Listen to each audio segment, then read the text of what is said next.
Membawa kebaikan lewat ucapan.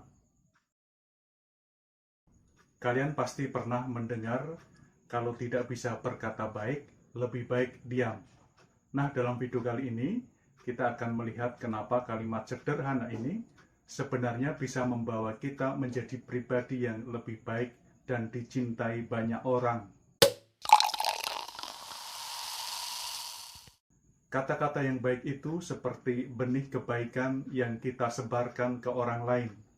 Dalam agama, kita diajarkan untuk selalu menggunakan kata-kata yang bisa membawa manfaat, menenangkan hati, dan menambah semangat orang lain.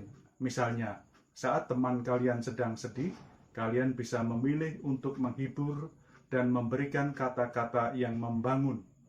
Secara tidak langsung, kita menanamkan kebaikan dalam hati teman kalian yang bisa membuatnya merasa lebih baik. Ada cerita dalam kehidupan Nabi Muhammad SAW ketika beliau menghadapi ejekan dan hinaan, tetapi beliau tetap membalasnya dengan ucapan yang lembut dan sabar.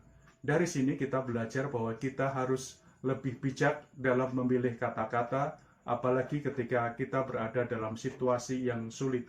Dalam agama Katolik, kita juga diajarkan untuk mengendalikan ucapan dan merespon dengan kasih, terutama dalam situasi sulit. Salah satu contoh nyata dari ajaran ini terdapat dalam kehidupan Yesus Kristus sendiri. Ketika Yesus berada di kayu salib, setelah mengalami penghinaan, caci maki dan penderitaan yang luar biasa, ia tetap memohon kepada Bapa untuk mengampuni mereka yang menyakitinya.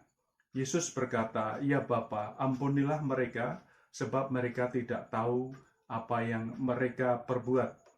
Dari kisah ini kita belajar betapa pentingnya merespon hinaan atau kesalahan orang lain dengan pengampunan dan kelembutan hati.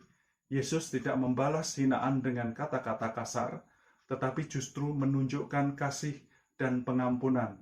Ini menjadi contoh yang sangat relevan bagi kita dalam menjaga ucapan kita, apalagi dalam keadaan sulit dan saat kita disakiti. Berbicara baik bukan hanya tentang menghindari konflik, tetapi juga bisa menjadi cara kita menyebarkan kasih sayang dan kedamaian. Misalnya kita bisa memulai hari di sekolah dengan menyapa teman-teman dengan senyuman dan sapaan ramah. Hal kecil seperti ini bisa memberikan energi positif dan mengubah suasana hari menjadi lebih baik. Selain itu, penting juga bagi kita untuk memahami bahwa kata-kata yang keluar dari mulut kita bisa mencerminkan keadaan hati dan pikiran. Jika kita terbiasa berbicara dengan cara yang negatif atau merendahkan, hal itu bisa mencerminkan bahwa hati kita dipenuhi dengan emosi yang tidak sehat, seperti kebencian, iri hati, atau kemarahan.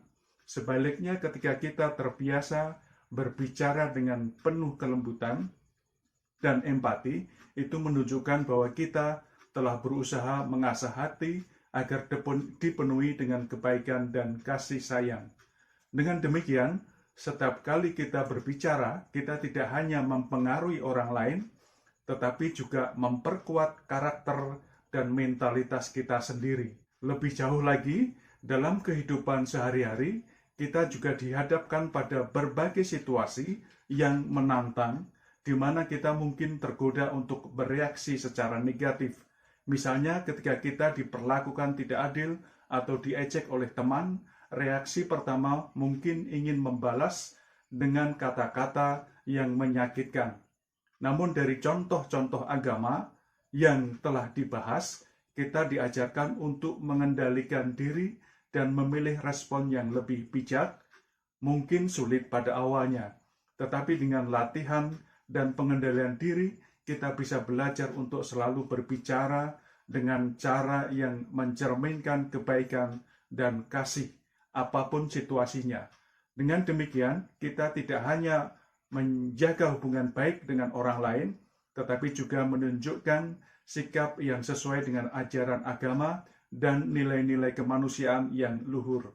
Kata-kata yang baik adalah hadiah yang tidak butuh biaya, tetapi bisa memberikan kebahagiaan bagi orang lain.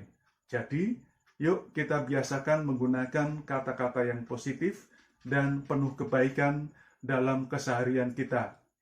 Di sesi berikutnya kita akan membahas bagaimana menghindari ucapan yang bisa merusak hubungan kita dengan orang lain. Sampai ketemu di video berikutnya.